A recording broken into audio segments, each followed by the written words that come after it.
Zwetschgenkuchen mit Quark und Zimtstreusel. Hallo, da sind wir wieder. Es ist immer noch Zwetschgenzeit. Heute machen wir einen anderen Zwetschgenkuchen. Ich lade euch ein, wir machen den Zwetschgenkuchen mit Quark und Streusel. Kommt mit! Meine Zutaten fürs Kompott ist ein Zwetschgenkuchen mit Kompott und den habe ich schon hergerichtet. Aber bevor wir jetzt starten, was hast du denn heute für einen schwäbischen Begriff rausgesucht? Heute nehmen wir. Hast du was Verbotsget? Oh, sowas fragst du mich heute. Ja. Okay, am Ende lösen wir auf. Wie ihr wisst, die Zutaten, die schreibe ich alle rein. Aber jetzt machen wir zuerst unser Kompott. Das wird ein bisschen abkühlen. Und dann machen wir die nächsten Schritte. Fürs Kompott habe ich Zwetschgen geviertelt. Die brauchen wir ein bisschen kleiner, sonst haben wir es so groß. Die tun wir jetzt in den Topf rein und lassen sie mit dem Zucker aufkochen.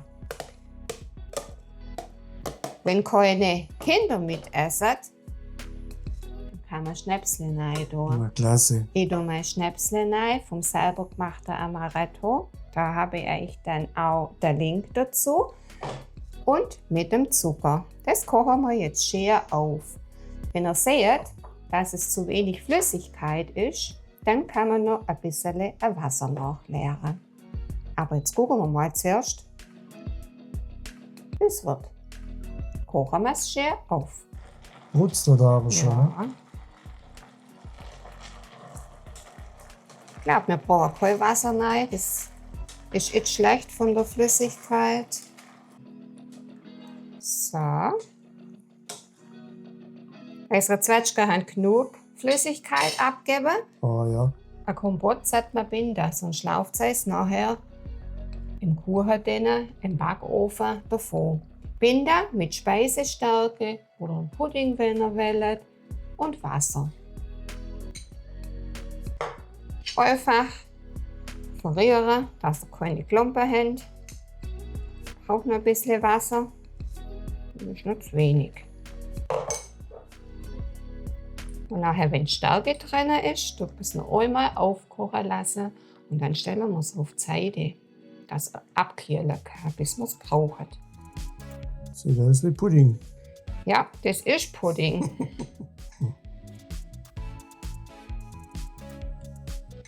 Aber man kann ganz normale Speisestärke nehmen. Das ist jetzt halt geschmacklich dann irgendwie besser, Ja. oder? Ich muss ganz ehrlich sagen, mir hat meine Stärke nicht gelangt. Die ist ausgegangen. Aber man weiß sicher zum Helfen. Ja. So, das haben wir jetzt rein. Einmal aufkochen lassen und auf die Seite dann. Solange jetzt unser Kompott abkühlt, machen wir den Milchsteig.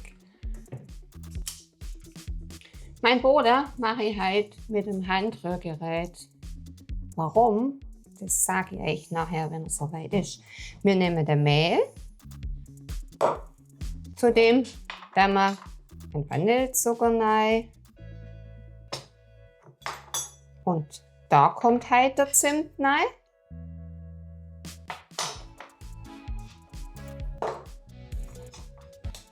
Backpulver. Zucker. Ei und ein Butter.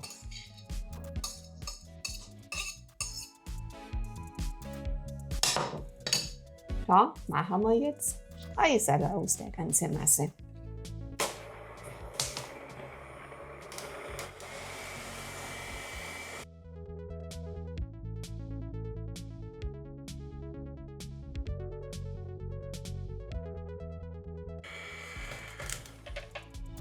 Kurz bevor sich unser ganzer Teig verbindet, müssen wir jetzt aufhören. Wegen? Ja, wenn wir jetzt die Masse in unsere Form reindrücken und den Rest dann wir auf die Seite für unsere Streusel nachher. Ah. Aus der Gesamtmenge tun wir jetzt ein Drittel weg an unsere Streusel. Ganz einfach bloß da in eine Schüssel rein. Die parken wir, bis wir sie brauchen. Unsere Streusel, die leeren wir jetzt in eine Springform. Ich habe mein Backen ohne Boden.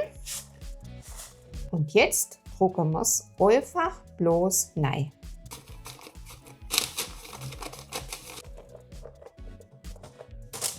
Und da kommen jetzt Zwetschgen drauf, oder? Da kommt jetzt also Kompott drauf, ja. Aber jetzt müssen wir zuerst den Schere noch verteilen.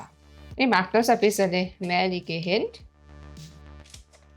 oder Finger. Dann geht es gleich besser.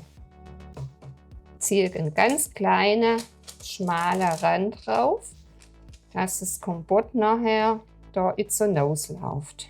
Murkteig. Luftblecher gehen, damit er auch schaffen kann, dass er sich nachher nicht wölbt. So, das sind wir jetzt soweit. Wir machen jetzt unsere Quarkmasse, aber vorher könnt ihr euren Backofen auf 180 Grad Ober-Unterhitze oder so 170 Umluft machen. Ich backe aber mit Ober-Unterhitze. Für unsere Quarkmasse nehmen wir einen Quark rein, einen Magerquark.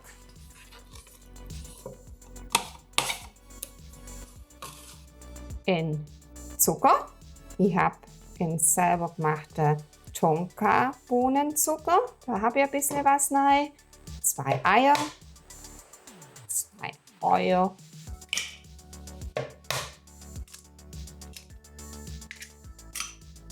ein Zitronensaft, ein Päckchen Vanillepudding,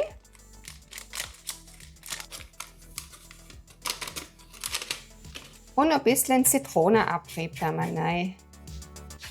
Zitrone gibt einfach immer Frische. Das Ganze schlagen wir kurz auf, cremig. Mal so, dass es keine Bolle hat.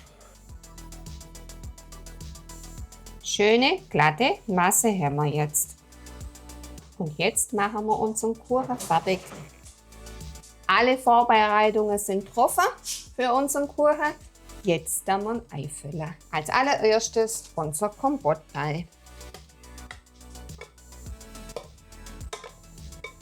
So, das gibt heute unseren Sonntagskuchen. Jawohl. Aber den haben wir nicht ganz. Neu. Ich weiß, wer sich da morgen freut. Ja, wer? Hast du geschafft? Das denke ich. Auf das Kompott kommt jetzt unsere Quarkmasse.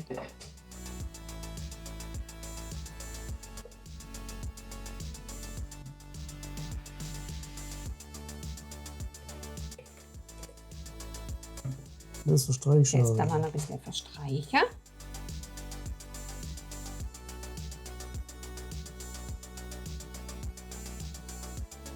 So.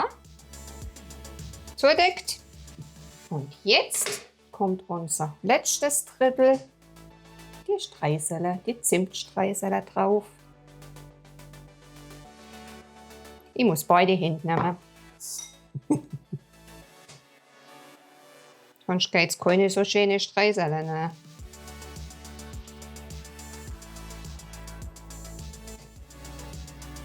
Wer natürlich mehr Streusel oben auf will, der muss mehr machen. Oder vom Teig unten mehr übrig lassen. Wir haben alles schön verteilt. Unser Kuchen kann jetzt für eine Dreiviertelstunde in den Backofen gehen und wir gucken zu, was er macht.